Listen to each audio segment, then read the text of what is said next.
talk about why I have FOMO. Could hurt somebody. Could hurt somebody. Not really. All right, so let's just really zoom this out. If you guys saw me today, or if you guys were in the chat, I did actually grab some SPX calls. What did I buy it for? 19. Bought it for 19, sold it for 24, and it was just kind of right here. I was kind of thinking bull flag. We're gonna have a bullish day. We shot it up right to here, and then I was like, you know what? Because the SPX, I know some of you guys are starting to trade that now. It moves violently, right? So one delta is actually 2 ES contracts, which is why the money moves so fast. What I don't think a lot of you guys are understanding, and what you will mess up if you have a paper trade account, and this is what a lot of like perfect executions are on a paper trading account. If you take into the fact of the actual spread on SPX, it's wide. It's like almost trading Google. Back when Google was $3,000, and if you guys know that, like if I were to sell an options contract on Google, let's say that it says it's 1,800, my fill was going to be 1,500. It's not good, especially some of you guys if you're trying to sell spreads. Not that what I just explained to you was one contract. Now trying to play Cupid, matchmaker with 2 contracts. The spread gets even wider and a much harder fill. So I would be careful with that, especially if you are paper trading it. You'll see a lot of really cool numbers, but in real life, they just won't convert.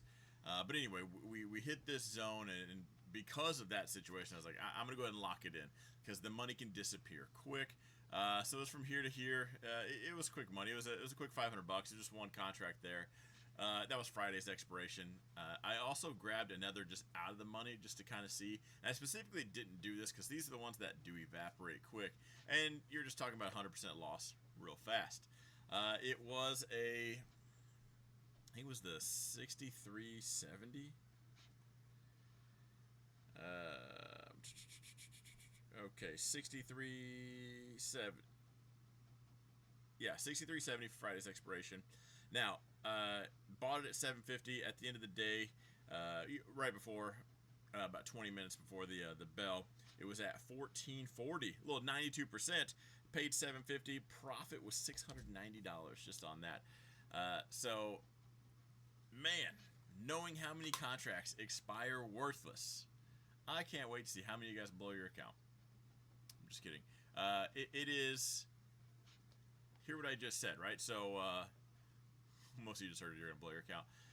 1 ES contract, that's a futures contract, right? And then there's MES. 10 MES is 1 ES. And then now you have an even more leveraged thing, right? The equivalence of 2 ES contracts. Now that would be deeper in the money. That is a 1 delta. So be careful with that, because the money will move fast, and it will not be what you think it is as far as the spread goes. But anyway, that was the FOMO of just closing that contract right here. I should have just... You can't trail them. If you're going to try to trail that, good luck. Especially if you're like, Lisa or Technician. You got those limit orders. It's not happening at all. It'll gap right below that and just continue to sell. And you'll waste your time canceling your order and putting it in. And by that time, you've lost a couple grand. At the money for like the next day or next 2 days is a couple grand. So anyway, that's why I kind of had FOMO. I saw it in the chat. I told you guys in the chat earlier. It's like, man, this sucks. I do kind of think we're gonna get up here now. As far as the expected moves go, almost there. Okay, never mind. I said, you know what? I would be enticed to maybe sell a spread or two if it got up enough. Now, the one thing that did go well today is I told you guys I was long NQ. It had to be right here. This morning, obnoxious. Absolutely obnoxious. I'm getting an NQ. It jumps up 30 points, 50 points. I put my stop in the green. There we go. I'm 10, 20 points up in the green, right? It's way up here. Tags it.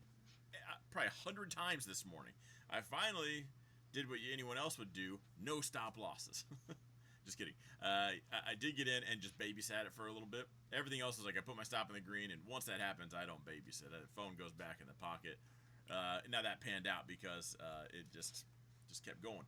We are still in. Don't quote me on that. Give me 1 second. All right, yeah. So right now my stop loss 23, 439.50. Oh, and we're at 458. So got a little bit of room there. You still got to watch out for, I'd say, this zone right here, making the higher highs. If we do pull back, I'm thinking it's just going to be another higher low.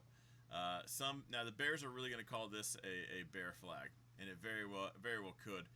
So if we do get to that zone, I will look for the rejection, right? And then at shorter time frame, I am going to probably go short if I do see that.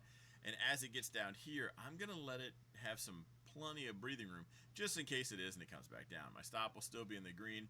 It's one of those, like, I'll be up a lot right here, but my stop will be up here kind of things. So my P&L is going to look really cool, and it'll look a lot better if it continues. If it doesn't, it'll turn around, and I'll make a few bucks. A little bit more than a few. But it's one of those risking the P&L you see now for what it could be later, or you just kind of leaving your chips on the table.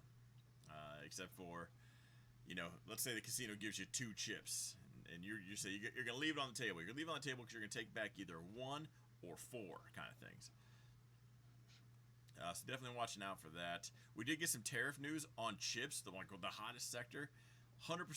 After I just bought to close the AMD call options, and I thought that was going to be, I was going to get annoyed. I looked at AMD, nothing's happening. I'll even pull it up right now real quick. So right now, 100% tariff on chips, and we're even up after hours. So nothing, literally nothing. I'll go over this now real quick. As it sold off, today I thought about rolling it, but then I just thought let's go ahead and close it out while we have this dip. I am just really bullish, and we were gonna roll it every 90 days, but in that time frame, even between now and to December, I would collect more just selling weeklies as it is. So opportunity cost, everything's kind of got in the way. I thought about even selling and maybe just rocking the dip buy as well on Amazon. I know Cody did that a little bit, and I almost copied it, but I do want AMD in the account. So anyway, that's that. Let's just check out the Grandpa Dow real quick. This computer's struggling. I'd say bull flag there. Russell kind of hanging out. Still looking stronger of the other ones.